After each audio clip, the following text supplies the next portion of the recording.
Matapos ng isang masusi at maingat na pag-aaral sa salaysay ng mga saksi, pangatwiran ng magkabilang panig at mga katibayan na may kaugnayan sa usaping panggagahasa laban kay Antonio Gomez, minarapat ng hukumang ito na pawalang saysay ang sumbong laban sa nasakdal ayon sa batas. Ipinag-uutos. Magsitayo po tayo.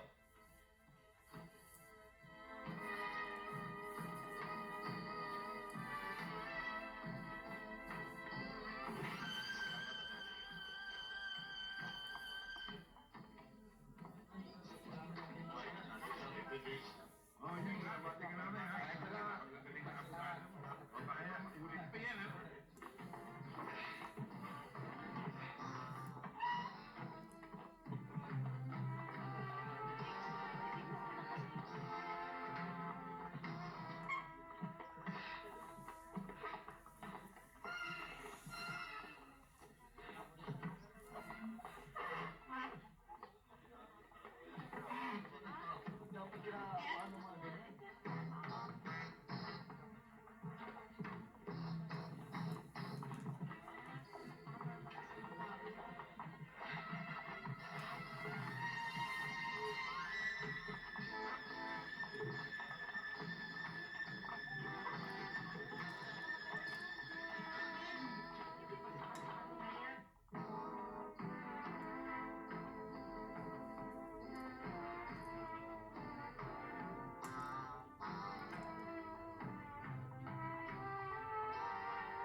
Taga saan ang mga yan? Tama hinala niyo, Hepe. Taga Del Pilar. Ang lakas naman ng loob ng mga ito. Dito pa dumayo para magnakaw ng kalabaw. Hepe, ano nangyari sa asunto ng anak ni Mumboy? Binasahan na kami kanina lang.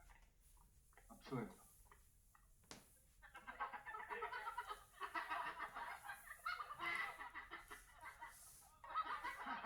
Gusto pa yata makahuli ng matabang isda.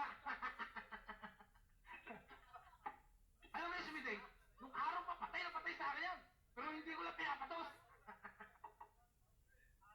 Pero pinatuloy mo rin siya, pare. Dito huli na lang. Pero hindi ko siya pinuwesa. Palay na ba naman lumalapit sa manok eh? Kung hindi mo patutukin. Baka sabihin ng iba dyan eh, may depresya ako. Oh, eh bakit naman humanto pa sa dimandahan? Alam mo naman yung tatay ni Miding eh. Masyado ang bisyosong tao. Napakalapot ng utak. Bino mo eh, gusto pakasalan ko si Miding? Eh tumanggi ako. Ah, hindi nga ako ng pera. Eh hindi ko binigyan. Ayun, inabla ko ng rape. Loko rin naman ano. Ibig pa yata maging biyanan mo. Alam niyo naman ako, sa dami-dami naging siyota ko, si Miding ang pinakapanis.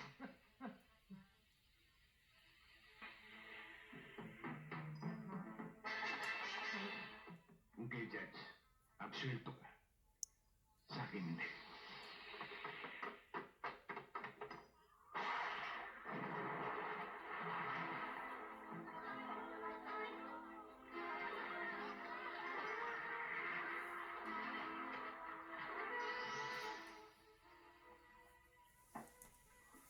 Kasi Ron Santo,